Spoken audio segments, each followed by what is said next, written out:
और मैंने तुम्हें भी पहुंचा दी जी कि प्रभु यीशु ने जिस रात को पकड़वाया गया रोटी ली जी और जन के लिए जी हाँ। किया कर जी इसी रीत से उसने बियारी के पीछे कटोरा भी लिया हाँ जी और कहा, ये कटोरा मेरे लहू में नई वाचा है। जी जब कभी पियो तो मेरे स्मरण के लिए यही किया करो। जी क्योंकि जब कभी तुम ये रोटी खाते और और इस कटोरे में से पीते हो जी हाँ तो प्रभु की मृत्यु को जब तक वो ना आए प्रचार करते हो। जी इसलिए जो कोई अनुचित रीत से प्रभु की रोटी खाए सुनिएगा, इसलिए जो कोई अनुचित रीति से प्रभु की रोटी खाए या उसके कटोरे में से या पिए उसके कटोरे में से पिए, वो प्रभु की देह और लहू का अपराधी ठहरेगा। वो प्रभु के देह और लहू का अपराधी ठहरेगा। इसलिए मनुष्य अपने आप को जांच ले इसलिए मनुष्य अपने आप को जांच ले और किसी रीत से इस रोटी में से खाए जी और इस कटोरे में से पिए। जी हालेलुया। सुनिएगा, यहाँ पे प्रभु विषय जब प्रभु भोज हम लेते हैं और हम शरीक होते हैं, हमें लगता है ये बहुत अच्छी चीज है, उसको हम आकर करते या ऐसा करते चले आ रहे हैं। ध्यान दीजिएगा, इसके विषय में बाइबल हमें क्या सिखाती है। जो प्रभु भोज है ना, वो बहुत ही अद्भुत और बहुत ही पवित्र और संयमी चीज है। इसको लेने के लिए हमको और आपको महीनों से तैयारी करना पड़ता है ना? महीनों का मतलब है कि हमने जो कुछ जाने अनजाने में धोखे से, गलती से झूठ बोल दिए, गलत कह दिए, कुछ ऐसा है, तो उसके लिए हम क्षमा में जाते हैं। और प्रभु भोज का असली जो मकसद है वो है परमेश्वर के साथ में व्यक्तिगत रिश्ता। क्या है? परमेश्वर के साथ में व्यक्तिगत रिश्ता। आपको पता है यीशु मसीह के साथ में हजारों की भीड़ चलती थी, बहुत सारे लोग चंगे होते, ठीक हो जाते और यहाँ तक लोग जीवित हो जाते, और सब यीशु के पास नहीं आए। तो सब यीशु के पास नहीं आए। आज भीड़ बहुत है पर धार्मिकता पे चलने वाले बहुत लोग कम हैं। भीड़ बहुत है, चंगाई के लिए, छुटकारे के लिए और तमाम कामों के लिए तो है, पर प्रभु यीशु मसीह के चेले बनने के लिए बहुत कम है।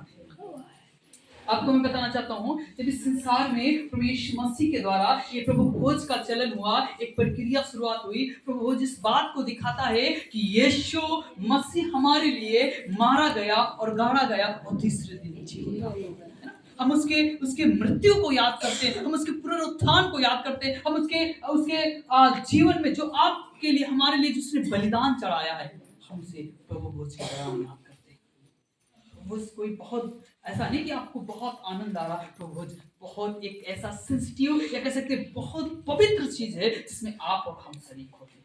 दुनिया नहीं शरीक होती, दुनिया को ये मौका नहीं है, पर मैं आपसे कहना चाहता हूँ परमेश्वर ने आपके लिए मौका दिया है। हालेलुया। परमेश्वर ने आपको मौका दिया है। यदि आप सच्चे मसीह हैं तो आपका मतलब ये है कि आप सेंसिटिव बने, आप आज्ञाकारी बने और प्रभु यीशु मसीह के मरने को याद करें, उसके पुनरुत्थान को याद करें कि वो आपके लिए इस संसार में आया, उसने आपको मोल खरीद लिया ताकि आप जीवन पाएं। हालेलुया। ताकि आप जीवन पाएं। वचन में लिखा है जी, क्या कहता है 23 और 24 पद, क्योंकि ये बात मुझे लिखा है क्योंकि ये बात मुझे प्रभु से पहुंची और मैंने तुम्हें भी पहुंचा दी है। प्रभु यीशु ने जिस रात को पकड़वाया गया जी और धन्यवाद करके उसे तोड़ी जी और हाँ, कहा, ये मेरी देह है जो तुम्हारे लिए है, सुनिएगा, मेरे स्मरण के लिए यही किया करो। यीशु मसीह को जिस रात पकड़वाया जाना था, ध्यान दीजिएगा, बहुत दुखद सेंसिटिव समय था, आनंद का समय नहीं था। लिखा है कि जिस रात प्रभु यीशु मसीह को पकड़वाया जाना था, उसी समय उसी रात में प्रभु यीशु मसीह ने रोटी ली और तोड़ा और धन्यवाद देकर कहा, ये मेरी। और जब भी तुम ऐसा किया करना तो याद करना कि यीशु का बदन तुम्हारे लिए तोड़ा गया। हालेलुया। यीशु का बदन तुम्हारे लिए तोड़ा गया। और वास्तव में इस संसार में, इस आकाश के नीचे और पृथ्वी के ऊपर और कोई नाम नहीं है जो आपको निजात दिला सके सिवाय यीशु मसीह के। हालेलुया। हालेलुया। आपको कई बार लगता नहीं हमारी प्रार्थना करने से हमें बहुत चंगाई मिलती है, छुटकारा मिलता है, पर सही में आप जांचें कि आप चेले बन पाए, कि आप यीशु के करीब आ पाए हैं, या सेत वाला झूठ मूठ वाला हालेलुया जानते हैं, या कई बार आपका जीवन में कई बार संघर्ष तो है पर आप प्रभु यीशु मसीह के साथ में नहीं चल पा रहे, क्या आप अपने रिश्ते में नहीं आ पा रहे, अपने आप को जांचें। हालेलुया। मेरे प्रियो, जब प्रभु भोज लेते हैं तो अपने आप को बहुत पवित्र करके लेना है ना। इवन हम ये भी जानते हैं कि मनुष्य तो गलतियों का पुतला है कि उसने पाप में जन्म लिया है और पाप तो उसका स्वभाव है, पर कम से कम आप अपने मन से अपने शरीर तो सोच तो सकते हैं कि हमने गलती कहाँ पे की। हालेलुया। आपको पता है कई बार समस्या इससे नहीं आता कि परमेश्वर चाहता है ना। क्या करें, आपने हमको गरीबी में जन्म दे दिया, क्या करें आपने हमको अनपढ़ बना दिया, या ऐसी जगह हमको ला दिया। कोसते हैं ना, कई बार परमेश्वर को हम कंडेम करते कोसते हैं। और कई बार हमारी समस्या हमारी खुद की बनाई हुई होती है। हम आज्ञा नहीं मानते, हम प्रेम नहीं करते और हम वास्तव में दिखावे के साथ में जीवन जीते हैं। प्रभु यीशु मसीह ने ऐसा नहीं किया। लिखा है प्रभु भोज से हम करते हैं, उसका मतलब होता है कि हम यीशु के मरने को, उसके पुनरुत्थान को और उसके दिव्यता को जानने की और उसको याद करने के लिए हम करते हैं कोशिश।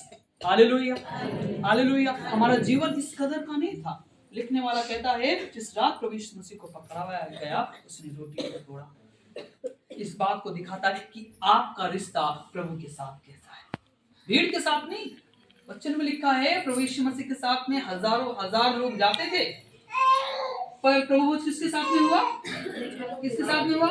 लिखा है कुछ 12 लोग थे, यूहन्ना पतरस जैसे लोग, कुछ 12 लोग थे जो इस काम में साझी हुए। मैं कहना चाहता हूँ, क्या आप प्रभु के पास में जब आए और चेला बनने के लिए आपने चेलापन नजर आ रहा है? क्या आप जब आपने बैप्टिज्म को लिया, जब आपने आज्ञा को माना, क्या आपको चेला बनने के लिए कुछ क्वालिटी, कुछ गुण आप में नजर आ रहे हैं, या अभी भी आप वैसा ही हल्ला मचाते हैं, या अभी भी आप वैसे ही जीवन जीते हैं जो 5 साल पहले किया करते थे? जिसमें लिखा है कि हमें प्रभु यीशु मसीह के पास में आना मतलब अपने आप में बदलाव लाना। Hallelujah, hallelujah.